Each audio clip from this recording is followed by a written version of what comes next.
নবজাতক বা অন্যান্য বাচ্চা শিশুদের দাঁতের সমস্যা। আমি ইদানিং অনেক অভিভাবকদের পাচ্ছি যারা তাদের বাচ্চাদের দাঁতের সমস্যা নিয়ে আমার কাছে আসছেন। বাচ্চাদের দাঁত বলতে আমি মূলত দুধ দাঁতের কথা বলছি, যা শিশুর জন্মের 6 মাস থেকে 2 বছর বয়সের মাঝে উঠে যায়। বাচ্চাদের দাঁতের ব্যথা হওয়ার অনেক বড় কারণ দাঁতের ক্ষয়। বিভিন্ন কারণে ডেন্টাল ক্যারিজ বা দাঁতের ক্ষয় হতে পারে। যেমন 1. অনেক বাচ্চাই মায়ের বুকের দুধ খেতে খেতে ঘুমায় এবং সেটাকে দীর্ঘস্থায়ী অভ্যাসে পরিণত করে।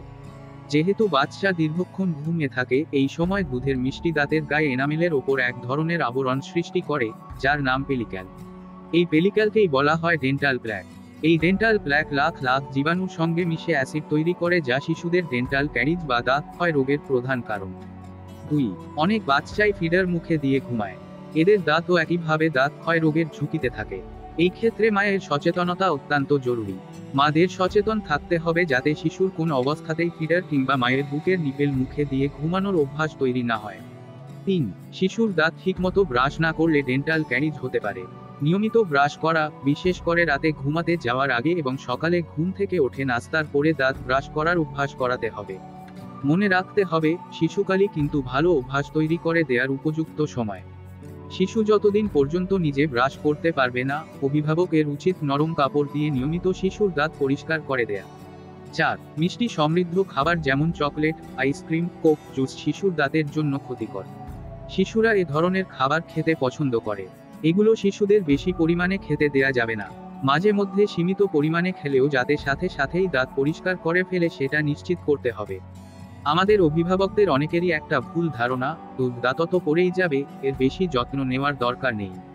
কিন্তু দুধ দাঁত সুস্থভাবে না পড়লে পরবর্তীতে স্থায়ী দাঁত সঠিকভাবে বা শ্রেণীরিকভাবে আসে না। উঠতি দাঁতের প্রবণতাই হলো ফাঁকা স্থান দখল করা। কোন অবস্থাতে যদি শিশুর দুধ দাঁত সময়ের আগে পড়ে যায় কিংবা ক্ষয়জনিত সমস্যার কারণে আগে ভাগে দাঁত ফেলে দিতে হয়, সেক্ষেত্রে শূন্য বা ফাঁকা স্থান তৈরি হয়। পরবর্তীতে স্থায়ী দাঁত ওঠার সময় দাঁত পাশের ফাঁকা জায়গায় হেলে পড়ার আশঙ্কা থাকে। ফলাফল হয় স্থায়ী বাঁকা দাঁত কিংবা দাঁতের উপর দাঁত উঠে যাওয়া।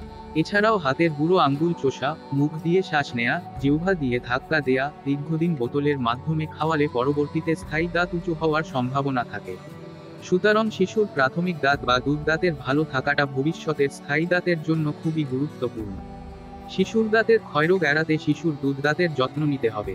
সকল সচেতন অভিভাবকদের উচিত শিশুর বয়স 1 বছর হলেই ডেন্টিস্টকে দেখানো এবং পরামর্শ গ্রহণ করা। আরও আপডেট পেতে চ্যানেলটি সাবস্ক্রাইব করে আমাদের সাথে থাকুন। ধন্যবাদ।